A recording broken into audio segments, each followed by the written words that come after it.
dengan lambang-lambang yang mengandung pengertian dan dengan cara yang leluasa serta tepat pada waktunya.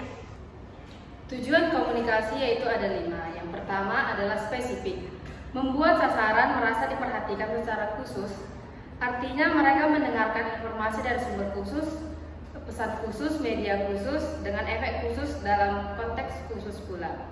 Yang kedua adalah measurable, yaitu bahwa tujuan komunikasi akan dapat dicapai jika sumber komunikasi merumuskan ukuran-ukuran bagi semua elemen dalam proses komunikasi. Yang ketiga adalah attainable, bahwa tujuan komunikasi adalah penetapan terhadap apa yang seharusnya dicapai dalam suatu aktivitas. Tentukan tingkatan ketercapaian tujuan komunikasi itu. Yang keempat adalah result orientation, yaitu bahwa hasil tujuan komunikasi harus berorientasi pada hasil yang telah direncanakan. Dan yang kelima adalah time limited. Komunikasi yang baik adalah komunikasi yang memiliki batasan waktu sebagai faktor untuk menentukan tercapainya tujuan tertentu. Yang selanjutnya adalah fungsi komunikasi.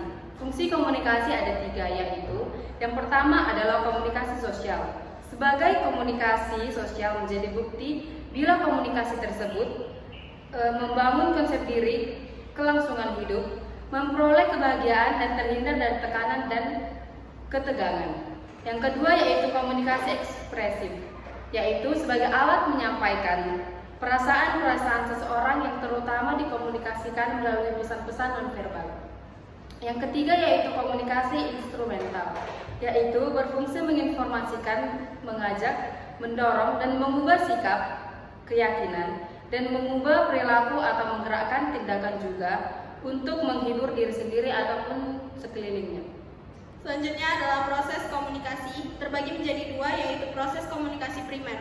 Proses komunikasi primer merupakan proses penyampaian pikiran dan perasaan seseorang kepada orang lain dengan menggunakan lambang atau simbol sebagai media.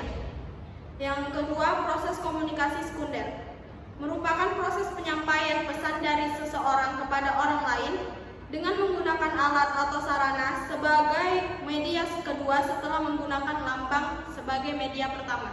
Adapun hambatan-hambatan komunikasi yaitu yang pertama hambatan teknis.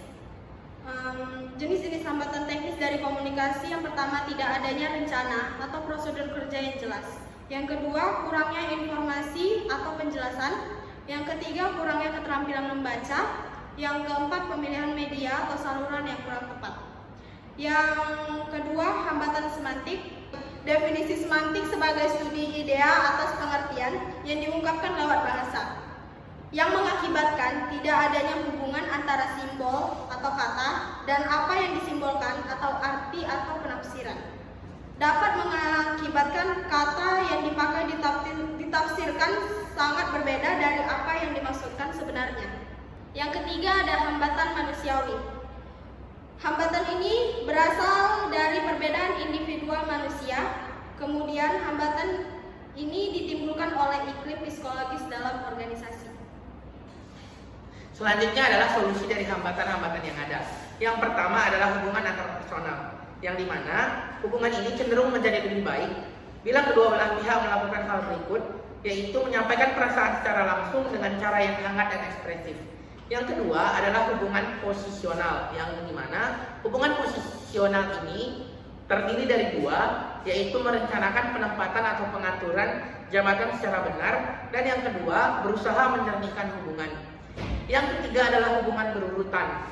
Informasi yang disampaikan ke seluruh organisasi formal oleh suatu proses. Dalam proses ini, orang di puncak hierarki mengirimkan pesan kepada orang kedua yang kemudian mengirimkannya lagi kepada orang ketiga. Jenis-jenis dari komunikasi. Nah, jenis-jenis komunikasi ini terbagi menjadi 5. Yang pertama itu komunikasi berdasarkan penyampaian. Di komunikasi berdasarkan penyampaian ini terdapat komunikasi verbal atau lisan, di mana komunikasi ini terjadi secara langsung serta tidak dibatasi oleh jarak. Contohnya dialog. Yang kedua itu komunikasi nonverbal atau tertulis. Biasanya komunikasi ini menggunakan naskah yang digunakan untuk menyampaikan kabar yang bersifat kompleks. Yang kedua itu komunikasi berdasarkan perilaku. Di komunikasi perilaku ini terdapat tiga jenis. Yang pertama itu komunikasi formal, yaitu komunikasi yang terjadi di antara organisasi atau perusahaan yang tata caranya sudah diatur dan strukturnya sudah terarah. Yang kedua itu komunikasi informal, yaitu komunikasi yang terjadi pada sebuah organisasi atau perusahaan yang tidak ditentukan dalam struktur organisasi serta tidak mendapat kesaksian resmi yang mungkin tidak berpengaruh kepada kepentingan organisasi atau perusahaan. Yang ketiga itu komunikasi non formal, yaitu komunikasi yang berhubungan dengan pelaksanaan tugas pekerjaan organisasi atau perusahaan dengan kegiatan yang bersifat pribadi antar anggota. Contohnya itu dapat mengenai ulang tahun perusahaan. Yang ketiga, komunikasi berdasarkan kelangsungannya. Di komunikasi berdasarkan kelangsungannya ini terbagi menjadi dua, yaitu komunikasi langsung dan tidak langsung. Komunikasi langsung itu adalah komunikasi yang dilakukan secara langsung tanpa terlibatnya orang ketiga atau pihak ketiga. Yang kedua, komunikasi tidak langsung, maksudnya itu komunikasi yang dilakukan dengan menggunakan pihak ketiga atau media komunikasi, contohnya seperti handphone. Yang keempat itu komunikasi berdasarkan maksud komunikasi. Maksudnya ini seseorang melakukan komunikasi dengan maksud, memiliki maksud tertentu, atau seseorang itu melakukan komunikasi untuk mempengaruhi pendengar. Contohnya itu adalah berpidato, memberi ceramah, wawancara, memberi perintah dan tugas. Yang kelima, komunikasi berdasarkan ruang lingkup. Berdasarkan ruang lingkupnya, komunikasi dibedakan menjadi beberapa jenis. Yang pertama itu komunikasi internal. Di komunikasi internal ini terdapat komunikasi vertikal yang terjadi di dalam bentuk komunikasi dari pemimpin kepada anggota seperti perintah, teguran, pujian, dan lain sebagainya. Yang kedua itu komunikasi horizontal. Yang dimaksud dengan komunikasi horizontal itu adalah yang terjadi dalam ruang lingkup organisasi atau perusahaan di antara orang-orang yang kedudukannya sejajar.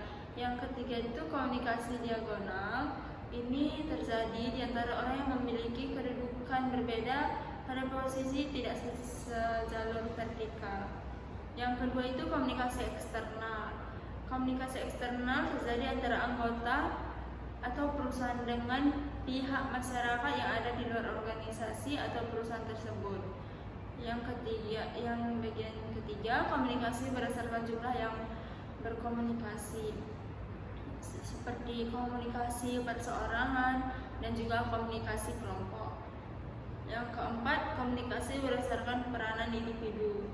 Di dalam komunikasi ini, peranan individu sangat mempengaruhi kesuksesan proses komunikasinya. Beberapa macam komunikasi berdasarkan peranan individu antara lainnya komunikasi antar individu dengan individu lain, komunikasi antara individu dengan lingkungan, dan komunikasi antara individu dengan kelompok lain. Yang terakhir adalah komunikasi berdasarkan jaringan kerja dan berdasarkan ajaran informasi. Komunikasi berdasarkan jaringan kerja ini terbagi menjadi komunikasi jaringan kerja rantai, yaitu komunikasi terjadi menurut saluran hierarki organisasi. Yang kedua, komunikasi jaringan kerja lingkaran, yaitu komunikasi terjadi melalui saluran komunikasi yang berbentuk seperti pola lingkaran. Yang ketiga, komunikasi jaringan bintang, yaitu komunikasi terjadi melalui satu sentral dan saluran yang dilewati lebih pendek. Dan berdasarkan ajaran informasi, yaitu komunikasi satu arah, komunikasi dua arah, komunikasi ke atas, dan juga komunikasi ke bawah. Contoh kasus, kami mengambil contoh kasus dari PT Harian Almanah Al-Haram, yang dimana dalam PT Harian Almanah Al-Haram ini terdapat komunikasi, yaitu berdasarkan perilaku. Dalam berkomunikasi, pola yang sering digunakan oleh pimpinan dan karyawan PT Harian Almanah Al-Haram adalah pola komunikasi saluran total, yakni bentuk komunikasi yang dilakukan secara non-formal, yang dimana anggota kelompok dapat secara langsung berkomunikasi dengan anggota-anggota atau pimpinan tanpa harus melalui perantara. Jaringan kerja saluran total ini mencerminkan suatu lingkaran kelompok rekan kerja dan sistem manajemen praktis. Adapun hambatan yang terjadi dalam PT Harian Amanah Al-Haram ini adalah hambatan secara semantik, yang dimana kita mengetahui bahwa bahasa Indonesia adalah bahasa umum yang digunakan dalam sebuah organisasi, baik itu organisasi formal, non formal maupun informal. Namun dalam PT tersebut, bahasa yang digunakan umumnya itu disepakati adalah bahasa Indonesia. Namun secara tidak sadar, pimpinan atau karyawan sering menggunakan bahasa daerah sebagai bahasa sehari-hari mereka.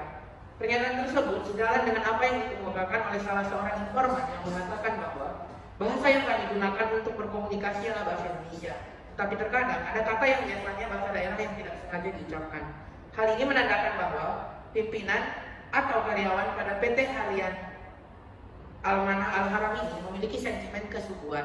Nah, selain daripada itu, ada pun faktor penghambat ialah hambatan proses dalam berkomunikasi, seperti miscommunication antara pimpinan dan karyawan.